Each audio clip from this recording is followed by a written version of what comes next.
Call किया, पहले कब आएगा, पहले पता नहीं ब्लैक आ गया, आपको चाहिए तो हमने ब्लैक ले लिया। ये एक ऐसा भी फीचर है, अगर आप एक बहुत ही कट टू कट पार्किंग में गाड़ी लगा रहे हो और आपको निकलने का कोई जरिया नहीं है तो यहाँ से निकल सकते हो। ब्लैक कलर के साथ क्या प्रॉब्लम्स है? बस रात को दिखता है। Hey guys, welcome to Wheels and Miles. मेरा नाम अनिकेत है और आज मैं आपके लिए लेके आया हूं एक कंप्लीट यूजर्स रिव्यू। मेरे साथ मेरा दोस्त जसराज है, जिसकी ये गाड़ी है Kia Seltos HT X plus variant. क्या इस गाड़ी के पॉजिटिव्स है, क्या नेगेटिव्स है, और अगर आप एक गाड़ी लेने की सोच रहे हैं, अगर आप किया सेल्टॉस लेने की सोच रहे हैं, तो क्या आपको ये गाड़ी कंसिडर करनी चाहिए या नहीं करनी चाहिए, ये सारी चीजें इस वीडियो में मैं आपको बताने वाला हूं। तो मेक श्योर आप इस वीडियो को एंड तक देखें, और अगर आप इस चैनल पर पहली बार आए हो तो इस चैनल को सब्सक्राइब कर दीजिए, ताकि हम आप तक ऐसी बहुत सारी इंफॉर्मेटिव कंटेंट लेकर आ सके। तो बिना किसी देरी के शुरू करते हैं इस वीडियो को और करते हैं इस गाड़ी का कंप्लीट रिव्यू।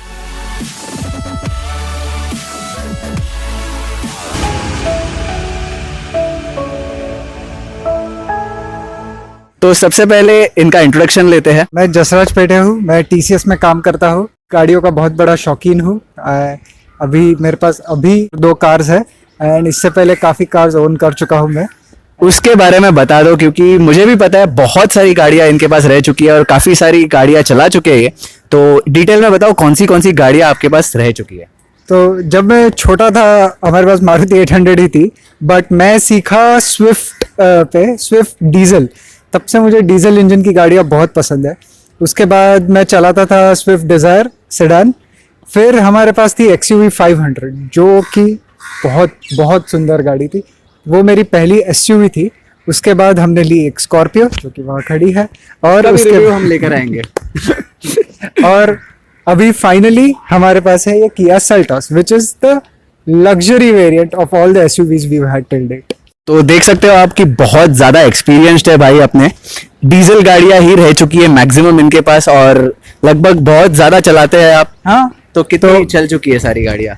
सारी गाड़ियों लाइक एक ओवरऑल देखा जाए हिसाब से तो पैन इंडिया तो गया हूँ मैं। ऑलमोस्ट हर एक गाड़ी कोई ना कोई कोने में जा चुकी है। अभी ये प्रॉब्लम है कि ये गाड़ी आई है लॉकडाउन के टाइम पे, तो ज्यादा घूमी नहीं है। बट XUV में I've been Bombay to Kochi and back. Scorpio में बॉम्बे बैंगलोर, बॉम्बे उदयपुर बहुत घूम चुका हूँ।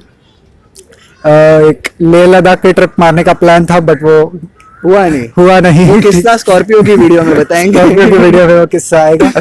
तो अभी तक ये गाड़ी का इतना एक्सटेंसिव लॉन्ग ड्राइव हुआ नहीं है। एक बार नागपुर जाके, बॉम्बे नागपुर का ट्रिप हो गया है, but again due to the lockdowns ये गाड़ी काफी सिटी में ही चली है। तो ये गाड़ी लेने का क्या क्यों डिसीजन रहा? आपके पास XUV है, स्कॉर्पियो है, ऐसे रफ SUVs रह चुकी है इनके पास, तो लग्जरी SUV पे मूव करने का क्यों डिसीजन बना?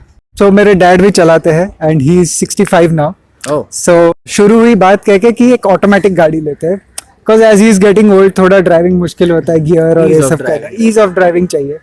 एंड देन फीचर, तो मोस्ट हमने, because we have taken so many SUVs, features पे कभी ध्यान नहीं दिया इतना सारा। इंजन, ग्राउंड क्लियरेंस, ये सब चीज़ों पे ज़्यादा ध्यान दिया गया था। तो अभी इस बार सोचा कि कुछ अच्छी गाड़ी लेते हैं। हमारे इतना था कि ये पहली गाड़ी है जिसमें स्क्रीन है, इंफोटेनमेंट सिस्टम। इससे पहले हमारी गाड़ियों में वो भी नहीं था। So we were starting at that level. तो हमने सोचा कि ये भी ले रहे तो ये वाला भी ले लेते हैं, वेंटिलेटेड सीट्स भी लेते हैं, थोड़ा गाने सुनने हैं तो बोस के स्पीकर भी चाहिए। एक एक करके ऐड करते गए और गाड़ियाँ ढूंढते गए, और फाइनली मिली ये। एक ओवरऑल पैकेज कह सकते हैं किया सेल्टॉस को आप। क्रेटा के प्लेटफॉर्म पे ही बनी है, लगभग सेम ही है, इंजन्स भी सेम है दोनों गाड़ियों में, बस बॉडी शेल जो है वो डिफरेंट है। तो आपने भी चलाई ही होगी बहुत ज्यादा। तो इसका डीजल इंजन और स्कॉर्पियो का डीजल इंजन, दोनों में अगर कंपैरिजन करें तो किसका ज्यादा बेहतर है? बेहतर एक रिलेटिव टर्म हो सकता है, क्योंकि उसका इंजन बहुत रफ और बहुत स्ट्रॉन्ग है। आपको इंडिया गाड़ी है ना? आपको ड्राइव करते वक्त वो फील आएगा इंजन का, चलाते हुए दूर रास्तों पे। लेकिन ये गाड़ी का एकदम स्मूथ और साइलेंट डीजल इंजन है। You get that diesel power. इतना रिफाइंड और साइलेंट इंजन है इसका कि एक स्मूथ ड्राइविंग प्लेजर देता है आपको। ये खास बात रह चुकी है, ये Hyundai कार्स हो या किया कार्स हो, तो इनके जो इंजन्स होते हैं, इनका जो इंसुलेशन होता है वो बहुत ही बेहतरीन होता है, और ये गाड़ी में भी वही कहानी है। ये डीजल गाड़ी है, तो इसमें माइलेज आपको कितना मिलता है? लाइक अभी तक जितनी भी चलाई है उसमें कितना माइलेज आपको मिला है? सो सिटी में थोड़ा, although it is more than we expected, city में अराउंड 14 एंड जो एक नागपुर की लॉन्ग ट्रिप मारी उसमें 21 एंड अभी 21 स्क्रीन पे देखेंगे एवरेज बाद में तो 17 दिखा रहा है. ओके, मतलब वो ओवरऑल हाँ, एवरेज. Overall average. बट वो भी देखा जाए तो मोस्टली सिटी का ही है क्योंकि एक ही लॉन्ग ट्रिप हो चुकी है. 14 की फ्यूल इफिशिएंसी अगर सिटी में आ रही है तो बहुत ही अच्छी है ये गाड़ी के लिए. तो ये गाड़ी की कॉस्टिंग आपको कितनी पड़ी है? Like around HTX plus variant है जैसे पहले भी बताया, तो इसकी कॉस्ट आपको क्या पड़ी और इसमें कोई एडिशनल एक्सेसरीज लगवाई है या नहीं? नहीं, कोई एडिशनल एक्सेसरीज नहीं लगवाई और total final cost on road हमको 1787 लाख कुछ पड़ा. We did not take additional 4th and 5th year warranty, so हमने फर्स्ट 3 इयर्स का वारंटी लिया है and we took insurance from outside which saved around 30,000 for us. Okay, तो कोई special discount वगैरह आपको मिला है इस गाड़ी पे? नहीं, ये गाड़ी के लिए 2 महीना रुकना पड़ा. We were looking for white colour variant and white body with a black top colour variant and we waited for 2 months and then we call किया, लाइक कब आएगा, लाइक पता नहीं. ब्लैक आ गया है, आपको चाहिए, तो हमने ब्लैक ले लिया. एक गाड़ी का इतना डिमांड था कि कोई डिस्काउंट देने को तैयार अरे नहीं. बाप रे, ब्लैक कलर के साथ क्या प्रॉब्लम्स है वो भी बता दो जरा. बस रात को दिखता है. ब्लैक कलर के साथ और ऐसे प्रॉब्लम्स है कि थोड़ी भी धूल आ जाए तो इतना दिखती है कि बार बार साफ करते रहना पड़ता है. ब्लैक कलर ले रहे हो तो मेंटेनेंस बहुत बहुत मेहनत जरूरी करनी पड़ेगी आपको. तो इसके अलावा आपने इस पर कुछ सिरामिक कोटिंग या कुछ किया? हाँ, हमने पुणे में ब्रोटोमोटिव नाम का एक शॉप है, उसके वीडियोस काफी देखे एंड वहां पे जाके हमने सेरामिक कोटिंग किया. I think we took the silver plan and तो कुछ डिफरेंट प्लान्स भी होते हैं क्या? हाँ, so there are 3 tier plans. I don't know what they are called, but there are 3 levels. Highest one में they give you up to I guess 10 years warranty and it's 3 or 4 layer coating. हमारा Okay. 2 layer coating है with 5 years warranty and it is dust proof. Like कुछ scratches आ जाए, किसी ने चाबी मार दी या किसी दूसरी गाड़ी का मेटल लग गया तो वो सेरामिक कोटिंग आपका खराब हो जाएगा, गाड़ी का पेंट को कुछ नहीं होगा. हमने ब्रोटोमोटिव की भी प्रमोशन कर दी है भाई, पैसे दे दो जरा. 18 लाख की गाड़ी ली है तो डेफिनेटली और भी ऑप्शंस कंसिडर किए रहेंगे. तो और कौन सी गाड़ियां देखी थी आपने ये लेने से पहले? So we were looking at Kia Seltos. Actually शुरुआत की थी सोनेट से, किया सोनेट से, जो कि उस वक्त नई लॉन्च हुई थी. हाँ, शायद वो. उस वक्त नई लॉन्च हुई थी and it is the exact same features as Seltos but छोटी है, लाइक साइज डिफरेंस. साइज वो डिफरेंस. कॉम्पैक्ट एसयूवी है. हाँ, वो कॉम्पैक्ट एसयूवी है. We were also looking at Hyundai Creta and Mahindra Thar देखना था तभी, लेकिन उसको Okay. 8 महीना वेटिंग तो वो तो स्क्रैप ही कर दिया. महिंद्रा थार तो एक हाँ, अलग different ही. हाँ, है, वो लेवल ही अलग है. लेवल ही अलग है. वो again like my other cars, it is a pure raw SUV but जो लेटेस्ट मॉडल है उसमें इतने लग्जरियस फीचर्स देखे मैंने कि मेरा पहला उधर गया. सेडान्स भी देख रहे थे लेकिन वो इमीडिएटली स्क्रैप ऑफ कर दी कि सेडान तो चाहिए ही नहीं.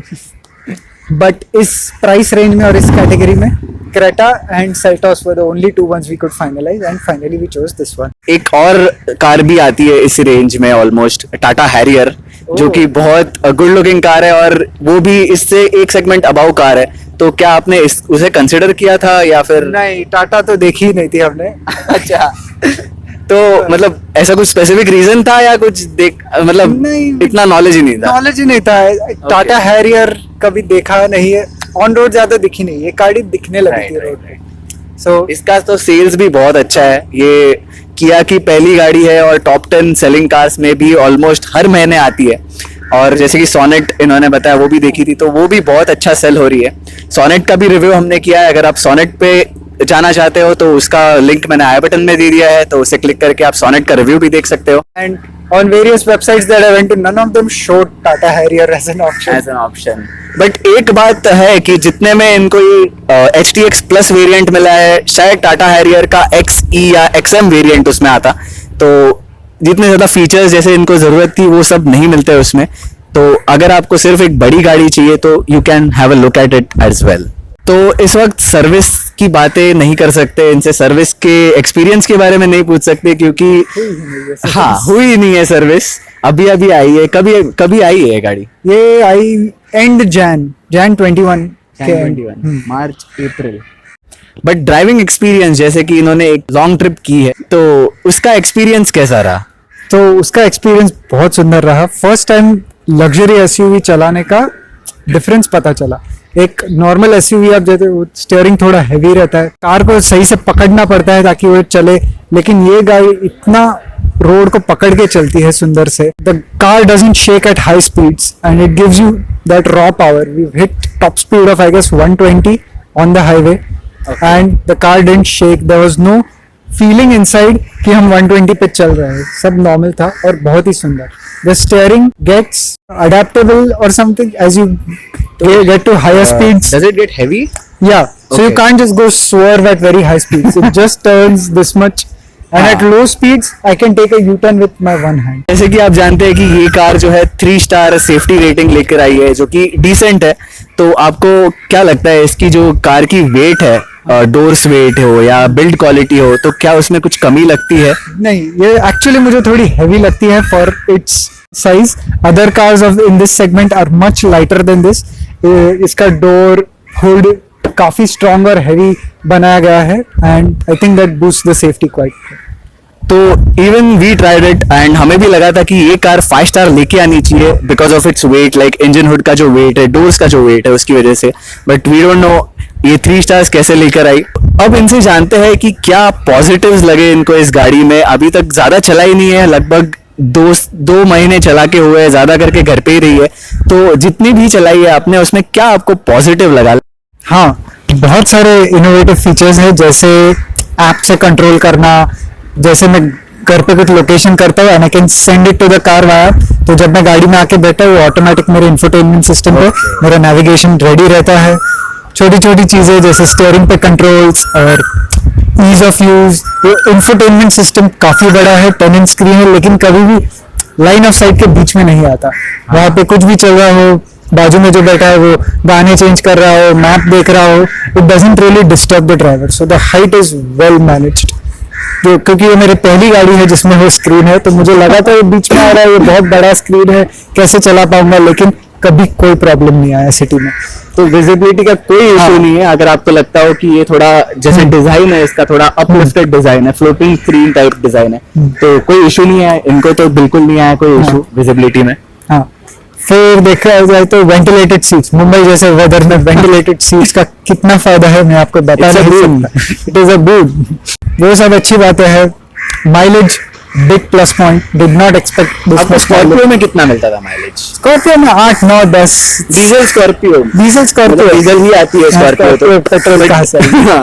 बट सिटी में 8 और 9। हाँ, सिटी में स्कॉर्पियो का कितना है, क्योंकि स्कॉर्पियो ऐसी गाड़ी है जो हम सिटी में ज्यादा निकालते हैं। तो जितना भी बार निकाली है, it has been first second में करके ज्यादा माइलेज नहीं मिल सकता स्कॉर्पियो। तो इनके लिए एक बहुत बड़ा जंप है माइलेज के हिसाब से अगर देखा जाए तो 8 से लेके 14। और नेगेटिव देखा जाए तो ये राइट पिलर बहुत बड़ा है। मेरी हाइट थोड़ी एवरेज है और ये राइट पिलर जो है, राइट टर्न अगर मुझे शार्प लेना है तो सीधा आंखों की लाइन में आता है and I have to move a little bit, so that becomes very difficult. Sunroof थोड़ा छोटा है, ये छोटे बच्चों के लिए काम आ सकता है, लेकिन बड़ों को कोई फायदा नहीं है उस सनरूफ का। और आई गेस लेकिन अगले मॉडल्स आ रहे हैं नए वेरिएंट्स में जिसमें पैनोरामिक सनरूफ दे रहे हैं। वैसे बहुत कम टाइम हो चुका है और इतने नेगेटिव्स बताना मुश्किल है इनके लिए भी, लेकिन जो विजिबिलिटी का पार्ट है, जैसे कि ए पिलर है तो काफी वाइड है, बट वो स्ट्रक्चरल स्ट्रेंथ के लिए भी होता है। तो काफी गाड़ियों में आपको ये ए पिलर की जो विड्थ है वो ज्यादा मिलेगी, जैसे टाटा की अल्ट्रॉज में लोग बोलते हैं कि काफी वाइड ए पिलर है, वैसे ही सेल्टॉस के साथ भी वही कहानी है। तो अभी भाई अपने एक स्पेशल फीचर बता रहे हैं जो कि इन्हें बहुत ज्यादा पसंद आया है इस गाड़ी में। मेरा फेवरेट फीचर माना जाएगा, जैसे ये आप देख रहे हो, ये की है हमारी, एंड एज बहुत गाड़ियों में होता है, आप ये दबा के यहाँ से निकलती है एक मैनुअल की, जो कि आप मैनुअली यूज कर सकते हो अगर बैटरी खत्म हो जाए आपके फोन की, आप और ये सब चला जाए। लेकिन ये गाड़ी आप ऑफ रोडिंग लेके जा सकते हो एंड कभी कभी I hope not in dire circumstances, अगर आपकी गाड़ी ऐसे अटक गई है इन अ वैली और सम सॉर्ट ऑफ कि आप निकल नहीं पा रहे, आपको निकलने का जरिया सिर्फ डिक्की से है, तो आप इस की में से ये निकाल सकते हो। और अगर आप डिक्की की तरफ आए गाड़ी के अंदर से, और इस चाबी को यहाँ पे लगा दे, यहाँ पे एक स्लॉट दिया हुआ है, ये देख सकते हो, ये स्लॉट है यहाँ पे। और यहाँ पे एक एरो दिखाया हुआ है, जिससे अगर ये चाबी को ऐसा करोगे तो ये डिक्की फुल फोर्स में खुल जाएगी। सो इफ यू आर अंदर, आपकी गाड़ी पानी में डूब गई हो और खिड़की दरवाजे खुलते नहीं हो due to your force, hand force, अब ये की से ऐसा खींचोगे, this door will fling open and you can swim outside, walk outside, go outside. ये तो बहुत तगड़ा फीचर है यार। मतलब यूजुअली गाड़ियों में ये ऐसा फीचर देखने को नहीं मिला है, एटलीस्ट मैंने अभी तक जितनी गाड़ियां देखी है, बट मुझे भी इस फीचर के बारे में नहीं मालूम था, भाई ने बताया तभी अभी पता चला है मुझे। हाँ, ये ऐसा फीचर है जो कोई नहीं चाहता यूज करना, लेकिन ये एक ऐसा भी फीचर है, अगर आप एक बहुत ही कट टू कट पार्किंग में गाड़ी लगा रहे हो और आपको निकलने का कोई जरिया नहीं है, तो यहाँ से निकल सकते हो। यूजुअली जो डीजल कार्स होती है उनमें जो क्लच है वो बहुत हैवी होता है, तो सेल्टॉस का क्लच आपको कैसे लगा? क्लच बहुत ही लाइट है और इसका जो प्रेस है वो बहुत छोटा है, ऐसा पूरा अंदर तक नहीं जाता है क्लच आम डीजल गाड़ियों की तरह। एंड यहाँ पे डेड पेडल भी है, तो बहुत इजी हो जाता है पैर रखना साइड में। And clutch is very smooth to drive. Gear shifting भी बहुत लाइट है, फास्ट शिफ्टिंग 2 से 3, 3 से 4 अगर जाना हो सीधा आपको हाईवे पे तो एकदम इजीली हो जाता है।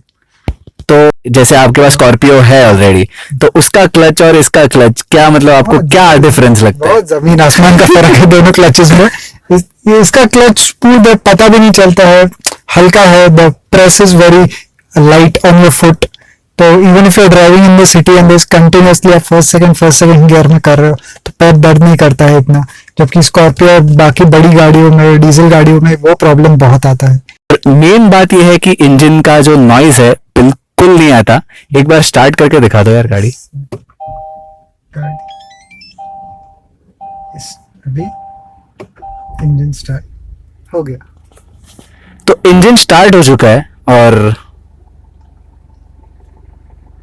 बिल्कुल आवाज नहीं आ रही है, एकदम सन्नाटा है, बिल्कुल आपको अंदर बैठ के नहीं लगेगा ये डीजल गाड़ी है जैसे यूजुअली लगता है। जैसे लॉन्ग ट्रिप्स की है, काफी खराब रास्तों पर भी चलाई है, तो इसका सस्पेंशन क्वालिटी कैसा लगा आपको? सस्पेंशन क्वालिटी बहुत अच्छा है इसका।